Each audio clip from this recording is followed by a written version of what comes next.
Hello everyone, when I try to boot my laptop with USB, there is error and I can't boot my PC or laptop due to this error.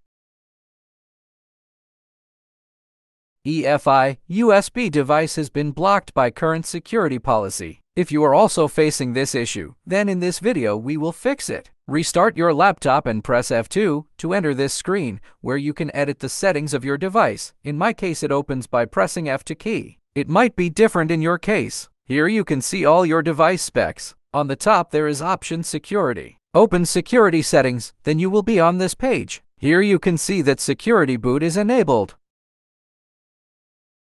We have to disable the security boot option. Save the settings and exit.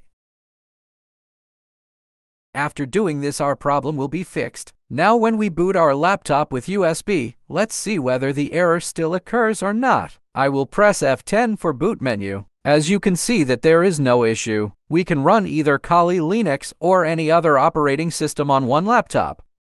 If this video helped you fix your issue, then don't forget to like, share, and subscribe to Jugaar Expert for more helpful and informative videos. If you have any issue, let me know in the comments section. Thanks for watching.